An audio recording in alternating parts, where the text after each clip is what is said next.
இருக்காங்களா? சரி, அதாவது அப்படி சொல்லுங்க, தீய சக்தின்னு சொல்றீங்க. கலைஞர் ரோல் மாடலா இருந்தா திமுக அப்படி தீய சக்தியா இருக்கும்? ரொம்ப முரண்பாடா இருக்குல்ல. அப்போ உங்களுக்கு பாலிடிக்ஸ் தெரியலன்றதை ஒத்துக்கிட்டு கட்சியை கலைச்சிட்டு போயிருங்க. ஏன்னா எல்லா வாய்ப்பையும் நீங்களே உடைச்சிட்டு இருக்கீங்க. அப்புறம் சினிமா வாய்ப்பும் இல்லாம போயிடும். அந்த வருத்தம் தான் நமக்கு. ஸோ போராட்ட களம் இன்னும் இருக்கணும்ன்றேன் நான். போராட்ட களங்கள் இருக்கணும். போராட்ட களங்களால் தான் நம்ம எல்லாத்தையும் சாதிச்சிருக்கோம்.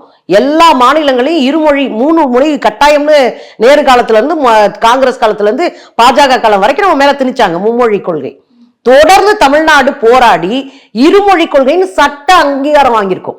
தமிழ்நாடு நீங்களாக சட்டத்துல வாங்கியிருக்கோம் அங்கீகாரம். சரிங்களா? போராடினா 69% இடஒதுக்கீடு. அந்த இடஒதுக்கீடை தக்க வச்சிருக்கிறோம்.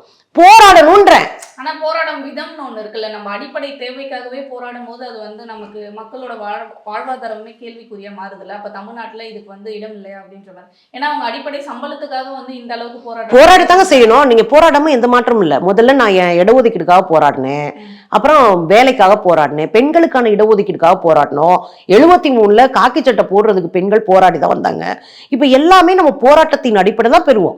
அரசு அப்படி அப்படி ஒரு ஞான உதயத்துல தான் செய்யறது கொஞ்சம் தான் செய்ய முடியும். அது பெண்களுக்கான சொத்துரிமை இது மாதிரியான சமூக நீதி பார்வையில ஓரளவு செய்வாங்க.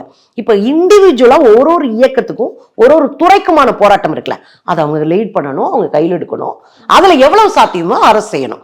அப்படி சாத்தியம் இல்லாத ஒரு அரசை தூக்கி எரிஞ்சிட்டு புது அரசை உருவாக்குங்க. அதுவும் உங்க கையில தானே இருக்கு.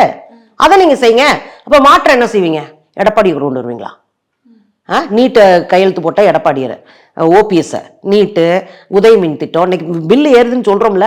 உதய மின் திட்டம் அன்றாடம் மின்சார பில்ல தனியார்களும் எல்லாரும் ஃபிக்ஸ் பண்ணிக்கலாம். அதான் உதய மின் திட்டம்.